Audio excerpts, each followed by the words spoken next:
Bonjour et bienvenue à Moteur Action Inclusion, une série vidéo de Futur et Média, la plateforme éditoriale du Fonds des médias du Canada. Nous poursuivons cette saison 3 au cœur de Montréal. Nous allons y rencontrer des professionnels de notre industrie qui se dédient à la création de contenus jeunesse inclusifs, informatifs et variés. Les enfants aujourd'hui consomment plus de contenu que jamais. Alors comment s'assurer que ces histoires reflètent toute notre diversité?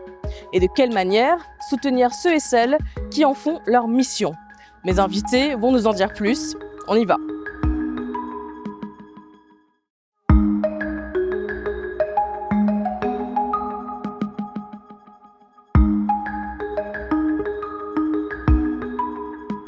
Pour conclure cette troisième saison, j'ai rendez-vous avec Simon Villeneuve, cinéaste et producteur à la tête de la maison de production autochtone Andisha Media.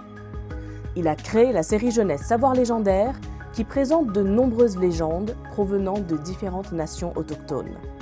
Le directeur de création Francis Papillon nous rejoindra en deuxième partie. Bonjour Simon, merci beaucoup d'avoir accepté mon invitation. Alors tu es un cinéaste, tu es membre de la nation Huron-Wendat, originaire de Wendake. Tu as porté plusieurs chapeaux dans l'industrie, tu as été directeur photo, réalisateur.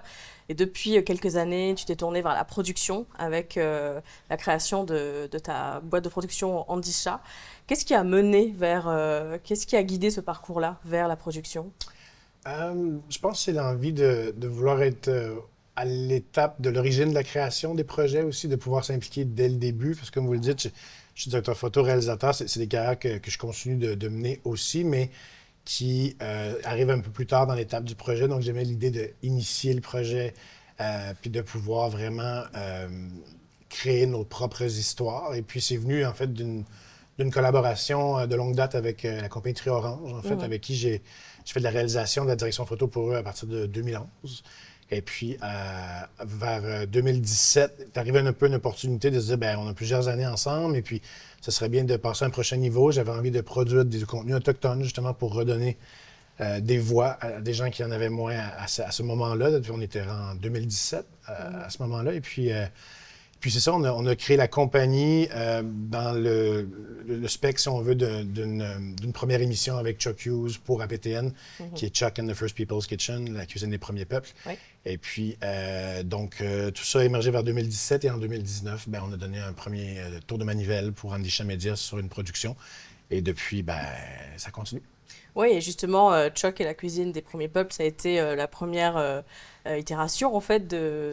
Absolument, ça a été le premier projet, si on veut, Andisha Media, mais je trouve qu'il représentait bien ce que la compagnie est, dans le sens où ce projet-là, pour la chaîne APTN, était un premier projet avec un animateur qui était allochtone. Une première pour la chaîne, mais toujours dans l'idée de créer un pont, d'amener des gens qui seraient moins portés à regarder une chaîne de contenu autochtone pour aller dans la mission un peu de ce qu'Andisha s'était donné, c'est-à-dire de créer ces espèces de ponts entre allochtones et autochtones qui font partie de la vie de tous les jours de la plupart des autochtones au Québec, mais qu'on oublie un peu des fois que c'est un effort qu'il faut faire. Absolument. Et c'est donc cette espèce de périple culinaire à travers différentes nations. Comment est-ce que ça a été reçu à la fois par les personnes autochtones et par les non-autochtones? Très bien reçu. Je dirais que là, on est en train de tourner une saison 5. Ah oui? La saison 4 a commencé à être diffusée cette semaine. Wow. Et puis, on est en saison 5 pour l'instant, mais je vous dirais que une très belle réception, puis même presque victime de notre succès après un certain temps. Donc, parce que là, la première année, peut-être un peu plus de difficulté à trouver les endroits, mais une fois que les gens ont vu le contenu, le respect, donc comment c'était traité, la place qui est donnée aux gens, en fait, à l'écran, Chuck se fait très, très discret. En fait, c'était ça l'idée du départ. Et puis, donc, ouais, une belle réception. Puis là, je vous dirais que maintenant, on se fait même appeler pour dire « venez nous voir, venez nous voir ». Avant, on cherchait, mais là, on nous le demande de venir. Ouais. Et donc là, le deuxième grand projet d'Andisha, c'est Savoir légendaire. Il y a une première saison, la deuxième est en préparation. Est-ce que tu peux nous présenter le concept de cette émission? Oui, écoute, Savoir légendaire, je peux partir de la genèse est venue d'une idée où j'avais envie de faire une série animée sur les légendes autochtones, dans l'idée de créer une espèce de pérennité, de passer outre juste la transmission orale, mais d'avoir un médium visuel qui pourrait être aussi très attirant pour les jeunes. Et puis, c'est parti de cette idée-là. Puis après ça, avec APTN, ils ont eu beaucoup l'envie qu'on crée une émission jeunesse autour du concept des légendes, ce que j'ai trouvé très intéressant parce que ça nous permet d'avoir un dialogue avant et après. Donc, on peut vraiment creuser, si on veut, le contenu. Mais tu sais, c'est quand même à l'interprétation de légende. Donc, on n'a pas non plus... On a des gens qui savent de ce qu'ils disent à l'écran, mais c'est très à interprétation. Puis c'est pour ça que c'est intéressant d'avoir la vision des jeunes par rapport à ce qu'ils viennent de voir, ce qu'ils viennent d'écouter. Donc, c'est parti de cette envie, si on veut, de communiquer ce savoir-là à la jeune génération, parce que si on ne le fait pas dès maintenant, c'est pas à 38 ans que les gens commencent à s'intéresser à la culture autochtone d'ici ou à la culture québécoise. Donc, on est parti un peu de cette idée-là. Et la jeune génération autochtone aussi? Oui, en absolument. En premier lieu? Ou... En premier, bien, c'est sûr que en étant sur la chaîne APTN, ça attire plus un public autochtone, mais c'est quelque chose que je souhaite qu'une émission comme cela puisse être plus sur les grandes chaînes, de grande écoute. Donc, quelque chose d'un peu plus mainstream, si on veut dire. Mais je pense quand même que c'est essentiel parce qu'il y a aussi une conception peut-être qui est un peu erronée du sens de quand on est autochtone, ou même quand on est jeune, on a un peu moins de connaissances, mais on ne connaît pas tout des autres cultures autochtones. Mais souvent, c'est mis dans un même tout, si on veut. Puis là, ben, on trouve qu'avec ça, on apprend énormément sur différentes cultures. Moi-même, j'apprends l'histoire à travers les légendes des autres communautés qu'on visite. Donc, je trouve ça une richesse infinie. Enrichissant complètement. Ouais. Non, absolument.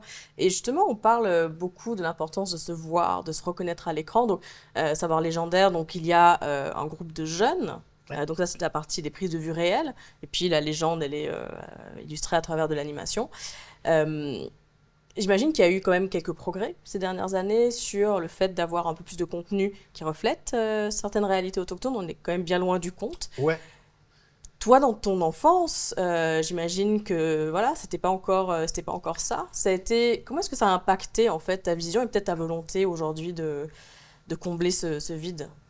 C'est très intéressant parce que c'est vrai que je pense que tout le monde le remarque, mais je le remarque aussi dans le monde actuel où on est, mais les pas se sont faits rapidement, si on veut. On est passé de presque rien à faut que ce soit très, très présent, ce qui est intéressant, mais je pense qu'il y a une difficulté aussi d'adaptation à ça à un certain moment où là, tout le monde veut du contenu, mais on n'a pas beaucoup de ressources, on n'a pas beaucoup de gens qui sont formés encore à faire ce contenu, mais on travaille beaucoup à ça. Ouais. Mais si je reviens au passé, c'est vrai que c'était complètement différent. En fait, c'était très...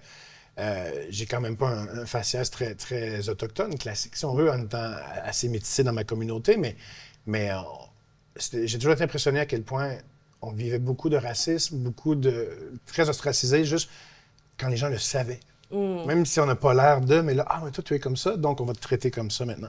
Et puis ça a été quand même quelque chose d'assez complexe toute la jeunesse, puis je me suis rendu compte que, puis je pense que j'ai beaucoup de collègues dans le milieu autochtone qui ont un peu vécu les mêmes choses, c'est-à-dire que cette espèce de prise de confiance qui se passe en ce moment aide les gens à se réaffirmer un peu dans leurs origines, parce que beaucoup de gens c'était facile de passer à côté, un peu comme moi, j'ai fait une longue carrière en direction photo, en réalisation, mais ça a été il y a une dizaine d'années où j'ai fait un premier projet autochtone. Donc, tranquillement, pas vite, si on veut, on est revenu vers... Il faut mettre la fierté de l'avant de ce qu'on est parce qu'il y a une place maintenant pour ça. Mais ça n'a pas toujours été le cas. Ça n'a pas toujours été le cas, absolument. Et donc, tu parlais tout à l'heure de l'importance de créer ces ponts et de faire entendre ces voix, non seulement sur les terres d'ici, mais aussi à l'international.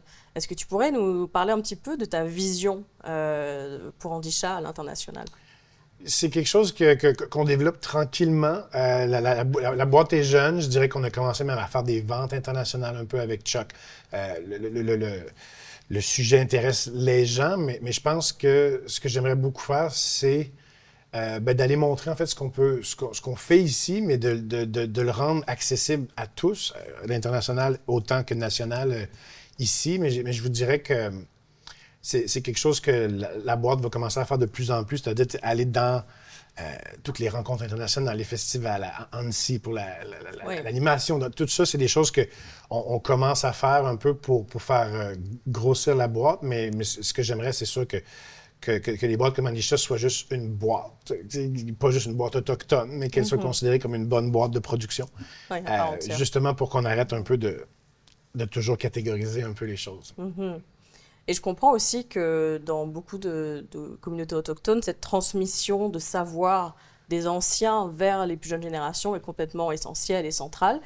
Et dans l'autre sens aussi, c'est-à-dire qu'on apprend aussi des enfants. Donc là, après avoir tourné autant d'épisodes avec des jeunes, qu'est-ce que toi, tu as appris d'eux?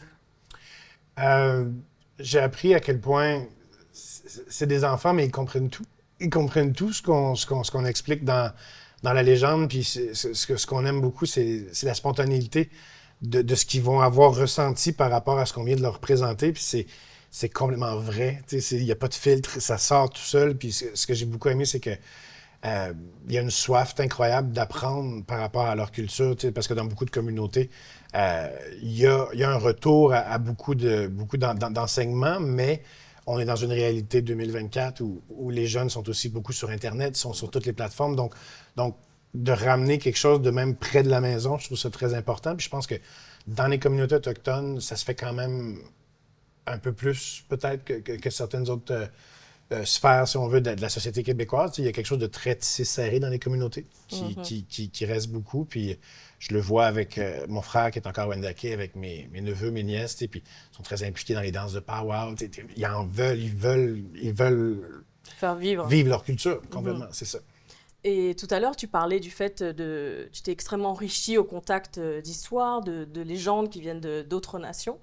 Mais dans ta propre culture, dans ta propre nation, est-ce qu'il y a des légendes que tu ne connaissais pas et que tu as découvert en faisant ce travail? En fait, oui, beaucoup. Il y en avait 2, 3 qu'on m'avait raconté quand j'étais un peu plus jeune, mais je me souviens de la légende de la médecine avec l'ours, où est-ce que j'avais été un peu surpris à quel point il y a une certaine violence dans cette légende-là, mais avec un constat ou une finalité complètement positive à tout ça, où est-ce que il y avait une raison pourquoi ça se passait, mais des fois, dans les légendes, il faut passer par un dur moment pour arriver avec quelque chose qui va être positif, puis il y a une très belle finalité, en fait, à tout ça. Mais je trouvais que c'en est une que je ne le savais pas du tout. Donc, puis c'est ça, nous, on fait quand même affaire avec les conteurs de chacune des communautés, parce qu'on veut toujours être sûr que la légende provient de la bonne communauté, parce que souvent, même dans les communautés Innu, des communautés Atikamekw, il peut y avoir une légende, mais elle ne vient pas nécessairement de cette communauté-là qu'on visite avec les enfants. Donc, on essaie vraiment qu'il y ait un sentiment d'attachement avec ce qu'on raconte, autant qu'on en a fait à Wendake. On s'est assuré que les légendes étaient connues, des conteurs locaux. Tout ça est très, très, très important pour s'assurer de la véracité des choses. Donc, oui, et puis cette légende-là m'a beaucoup... Celle dont tu parles, elle m'a marqué aussi. Et juste pour donner le contexte, en fait, c'est un couple qui se fait un peu kidnapper par des ours. Oui. Et ils n'ont pas le droit de rentrer chez eux. Et à chaque fois que l'homme se dit « si, il faut que je rentre chez moi », il essaie de s'échapper, on le rattrape, les ours le rattrapent et le maltraitent. À chaque fois, il est blessé complètement. Et après, l'histoire par derrière, c'est qu'on emmène la femme aller chercher dans la nature les bons remèdes pour soigner l'homme. Ouais. Et donc, ça se fait autant de fois que finalement, c'est nécessaire pour comprendre... comment guérir à peu près toutes les blessures, tous les petits maux qu'on peut avoir. C'est ça, c'est comme un passage obligé, mais c'est quand même, il faut blesser pour guérir. Et pour accéder à la connaissance. Exactement. Ouais. Et ce que j'ai beaucoup aimé aussi dans cette approche-là, c'est que quand on demande après aux enfants, en fait, leur réaction, et comme tu disais, c'est pas du tout filtré. Donc, ils disent non, mais on comprend pas pourquoi il y a besoin d'avoir... Voilà, c'est un peu dur quand même. Donc, c'est une histoire quand même qui marque. Complètement. Absolument. Ouais.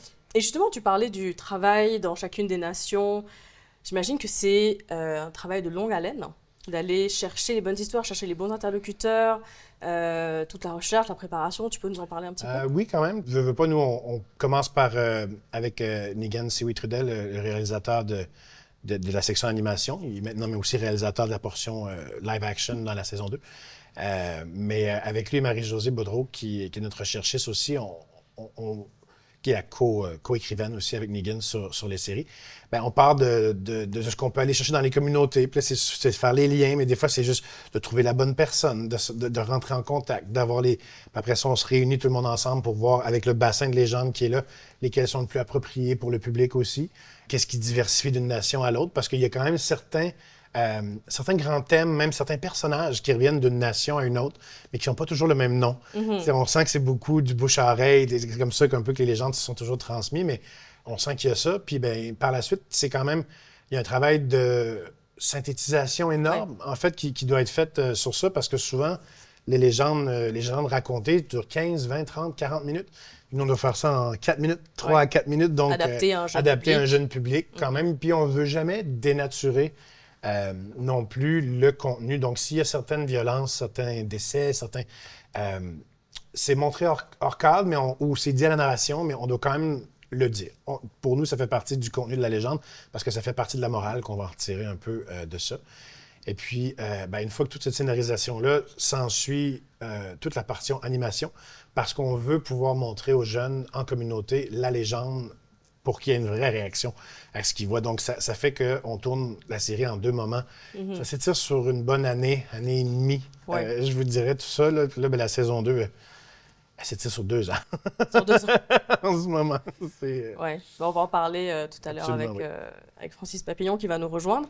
J'ai envie de conclure avec une question qui m'est venue en regardant pas mal d'épisodes de la première saison. On se rend compte en fait qu'on a accès sur ces terres à des savoirs millénaires, à des savoirs ancestraux, qu'il y a des personnes qui ont encore ces histoires-là, qui portent en elles des connaissances justement millénaires, une grande sagesse. Mm-hmm. Et là, il y a cette création d'un programme qui est accessible justement à nos jeunes, qui devrait, selon moi, être dans tous les curriculums à travers la province et plus loin. Qu'est-ce qui manque encore? Qu'est-ce qu'il faudrait conquérir dans l'industrie pour que justement ce genre de contenu-là ne soit plus perçu comme un contenu de niche? Bien, je pense que le mouvement est entamé. Je pense qu'on est quand même au balbutiement de quelque chose parce qu'on le sent qu'il y a une grande demande de la part, si on veut. Ça passe par les diffuseurs, ça passe par la façon dont on peut montrer ces choses-là aux gens. Puis j'ai envie de dire qu'il y a une belle ouverture, mais je pense qu'il faut aussi, assumer que c'est nécessaire de le montrer, que ça ne va pas attirer tout le monde au départ, mais que éventuellement, les gens vont faire « mais là, on en voit, on va s'y intéresser » parce que si c'est seulement niché, bien, ça va rester niché. Donc, s'il faut que ce soit mainstream, il faudrait que ça se joue le matin aux heures de grande écoute pour que les jeunes du Québec puissent l'écouter puis poser des questions à leurs parents puis se dire « mais c'est quoi cette légende-là? » Puis ça vient de où? Puis c'est un peu expliqué dans l'émission, mais ça ouvrirait cette curiosité, je pense, qui doit se faire en ce moment puis qui va peut-être aussi amener les réseaux à oser un peu plus parce qu'il y a beaucoup de demandes de projets en ce moment, puis ça se passe quand même bien, mais on sent quand même que ce n'est pas sous l'angle autochtone, mais plus sous l'angle télévisuel québécois qu'on veut maintenir notre public, on veut maintenir les codes d'écoute, mais à un moment donné, il faut oser les nouvelles choses, puis c'est sûr que dès le début, ça va peut-être pas le truc que les gens vont voir d'emblée, ou peut-être que ça va être le succès immédiat qu'on espère, mais je pense qu'il faut juste continuer à les pousser, ces concepts-là. Puis, comme vous disiez à un moment donné, mais je pense qu'on va essayer de donner une deuxième vie à un projet comme ça, d'un côté littéraire, parce que toutes ces légendes-là sont déjà dessinées, on pourrait avoir des livres, avoir des associations avec le ministère de l'Éducation pour que ce soit dans les écoles, donc c'est pas fini. C'est un grand chantier. Oui, complètement. Ouais, merci Simon. Merci beaucoup. Après plusieurs longues heures à marcher, ils se sentent suivis. Mais par qui? Par quoi? Voulant rebrousser chemin, ils se retrouvent face à face avec un gigantesque Hianyong, un ours. Bienvenue Francis, merci de te joindre à nous. Merci beaucoup. Pour cette deuxième partie de notre conversation autour de Savoir légendaire, qui est donc composée de différentes parties en fait. Donc on a des prises de vue réelles et puis on a cette partie animation. Toi, tu es le directeur de création. Oui. Qu'est-ce que ça veut dire exactement? Bien, directeur de création, en fait, c'est qu'avec mon ami Negan, qui est celui, en fait, qui m'a amené sur le projet aussi, lui est le réalisateur, il s'occupe de la scénarisation, des capsules et tout ça, puis ensuite, il me passe l'histoire et tout. Puis moi, je supervise tout ce qui est visuel, mais aussi côté storytelling visuel, donc c'est-à-dire le découpage, je supervise l'équipe d'animation, l'équipe d'illustration, parce qu'on dit animation, mais en fait, c'est vraiment de l'illustration animée. C'est comme une façon qu'on a trouvé de faire beaucoup de capsules de façon efficace. Sur un budget. Parce que de l'animation, on sait que c'est très, très prenant. Ça demande beaucoup de main-d'œuvre et tout ça. Donc, c'est comme une technique un peu que j'ai. Et qui marche très, très bien, si je peux me permettre. Merci. Parce qu'il y a des mouvements bien précis et choisis qu'on décide de mettre en avant. Et... Ça bouge quand même beaucoup, même si ça bouge pas beaucoup. Oui, exactement. C'est comme d'être économe et de garder un C'est certain ça. dynamisme parce que ça reste des capsules pour enfants. On veut garder ça vivant, on veut avoir des beaux personnages, on veut avoir des beaux décors. Donc voilà, donc je me charge de toute cette portion-là. Ouais, tu parlais de Negan qui t'a ramené Oui. dans le projet. À la base, toi, justement, comment est-ce que tu as atterri là? Oui, ben moi et Negan, en fait, on a étudié ensemble à Québec, à l'Université Laval. On a fait le bac en arts et sciences de l'animation. Donc, on se connaît là, depuis longtemps. Puis, il y a quelques années, il m'a appelé pour faire un projet qui s'appelle Anshuta, qui est en fait une espèce de précurseur des capsules d'animation. C'est un peu ça qui a été proposé, en fait, après. C'était 5 capsules, mais qui étaient seulement de la nation Wendat, qui étaient aussi en illustration animée, mais on était une micro-équipe. Là. On était 4 personnes. Là. J'avais fait beaucoup des illustrations moi-même. On s'était partagé la tâche pour l'animation avec un autre ami. Puis, on était vraiment contents. Ça fait des super belles capsules. Puis, quand Negan m'a dit après, est-ce que ça te tenterait de répéter l'expérience, mais avec beaucoup plus de capsules et peut-être une plus grosse équipe aussi? Moi, j'ai sauté à pieds joints. Là. J'avais Parce vraiment que la envie première de faire expérience, ça. elle t'avait beaucoup marqué. Ah oui, je suis très, très fier d'avoir fait ce projet-là. Puis, c'est quelque chose de très beau. Tu sais, la légende de la création, ça m'a aussi vraiment ouvert beaucoup, en fait, là, à apprendre ces légendes-là qu'on ne connaît pas là, dans la population générale. Puis, donc, avoir l'opportunité de faire ça, puis avec différents types de nations, moi, c'est ça. Je me suis dit immédiatement que c'était un beau défi. Ouais, je me dis, ça fait une belle illustration de ce que tu disais tout à l'heure sur les ponts, parce que finalement, les ponts se créent même derrière, dans le processus créatif. Les ponts entre autochtones et non-autochtones c'est presque la concrétisation, en fait. Oui, parce que c'est un partage de culture, Ouais. tout simplement, comme ça devrait l'être un peu toujours. Mais dans cette situation-là, ben, à travers la culture de Negan, ben, il a fait un projet qui l'a amené à travailler beaucoup là-dessus. Mais par la force des choses, on apprend beaucoup de choses. Ouais. Comme Et ça, là. absolument. Et toi, Simon, qu'est-ce que tu as particulièrement apprécié de la contribution de Francis sur ce projet? Ben, son ouverture, beaucoup, mais l'esthétisme aussi qui a amené à tout ce projet-là, parce que j'avais vu le projet qu'il avait fait avec Negan, puis quand j'ai approché Negan pour être le réalisateur de la série, je lui ai dit, ben, je pense que j'aimerais ça que ce soit un peu l'esthétique qu'on développe de plus en plus. Puis il m'a dit, ben, c'est avec Francis. Je dis, ben, il faut qu'on parle à Francis parce que c'est magnifique. C'est magnifique ce qu'il arrive à faire là-dessus. Donc, puis je pense que c'est le grand professionnalisme aussi qui est derrière ça parce que l'animation pour moi était complètement nouvelle. Je n'avais jamais fait de réalisation ou de production en animation. Donc, on se remet beaucoup à Negan et à Francis sur le respectif, mais en même temps, ils sont très, très, très bons à communiquer et à nous aider là-dedans. Puis je pense qu'après ça, ben, à travers toutes les étapes qu'on a développées, on est devenu meilleur. Ouais.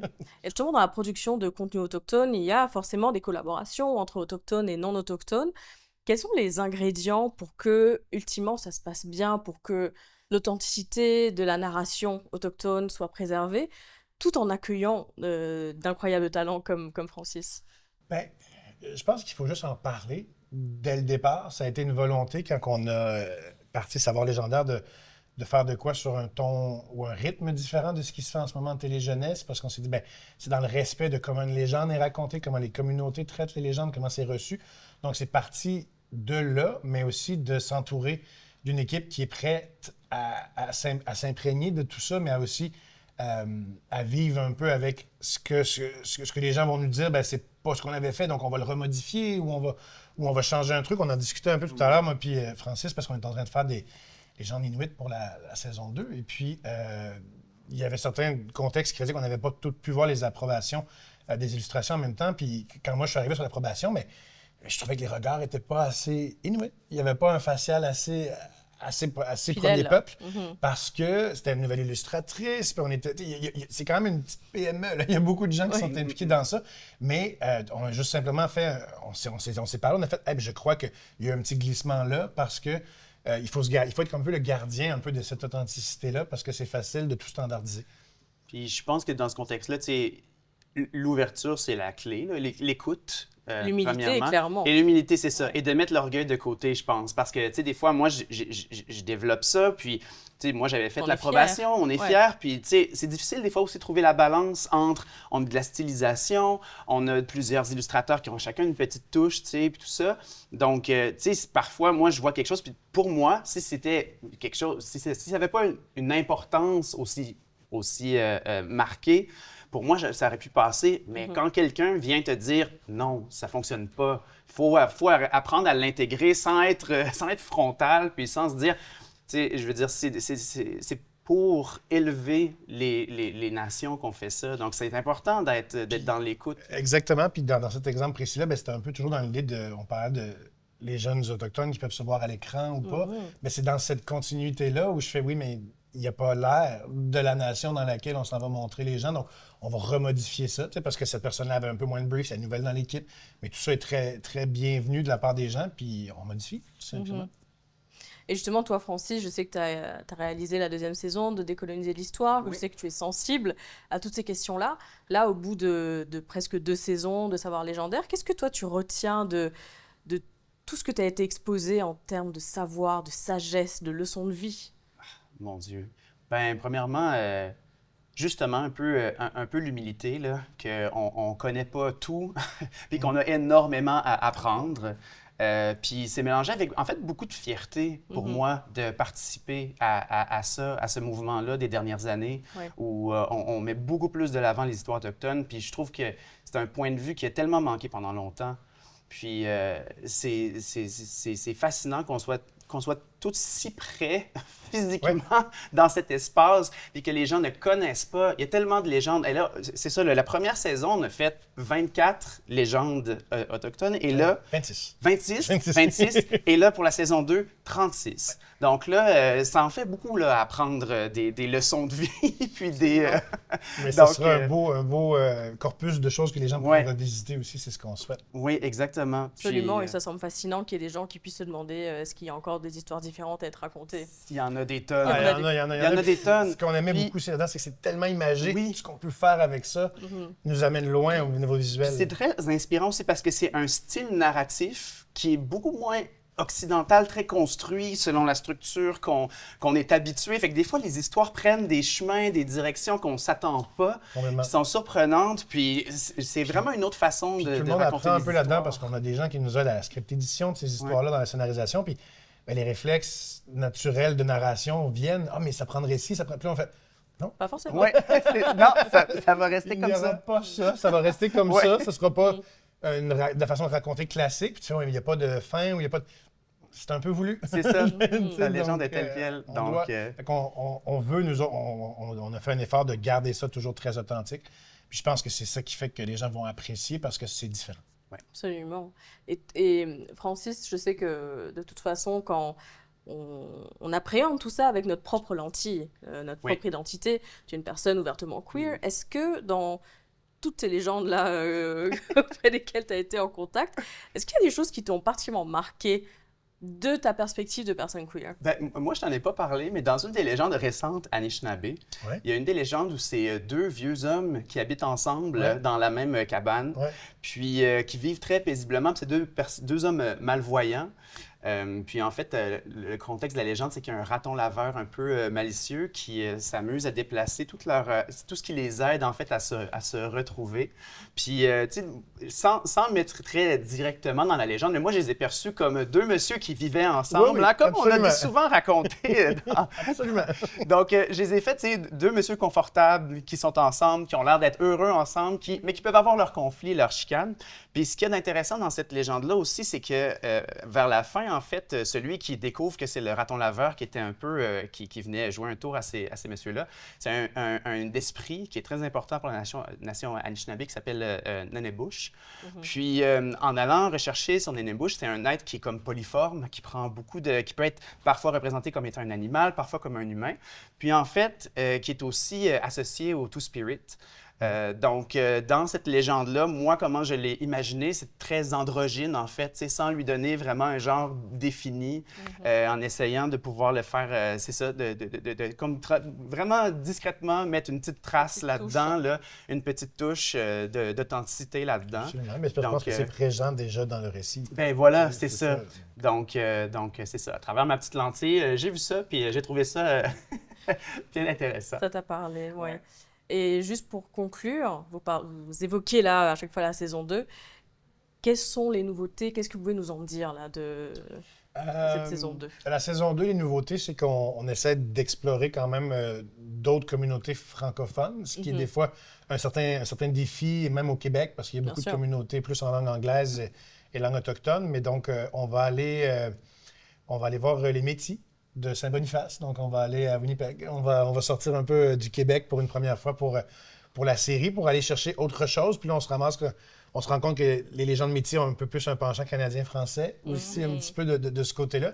Et puis, comme on a mentionné quelques fois, on va aller faire les légendes inuit, qui sont quand même très, très, très différentes. Oui, c'est Il y a quelque chose d'un peu plus cru et un peu plus violent. Oui, Même, je c'est dirais plus qu'il dur, y a quelque ça... chose d'un peu plus à la dure Ouais. dans les leçons de vie qui sont véhiculées dans ces légendes-là, mais quand même, je trouve qu'à date, on en a fait quelques-unes qui ont été très, très, très bien faites, malgré la violence qui est sous-jacente C'est ça. au sujet. En fait, peut-être des Il y a une conditions belle de vie morale très toujours à la difficiles norme, mais aussi. je pense que ça a rapport à la Oui. difficulté de vivre, Oui. point dans le Grand Nord, Tout à fait. que les leçons de vie sont un petit peu plus dures pour que les gens apprennent à Sois la dure. résilient. Et... Exactement. Ouais. Exactement. C'est Donc, donc, raconter ça aux enfants dans un contexte d'illustration qui sont quand même colorés, tout ça, c'est très C'est un beau intéressant défi. de faire ce mix-là. Ouais. Ouais. Bon, en tout cas, moi j'ai vraiment hâte de le voir parce que j'ai adoré la première saison. Donc, très bonne continuation à tous les deux. Merci. Et merci de raconter ces histoires. Merci beaucoup, Gaël. Merci. Merci.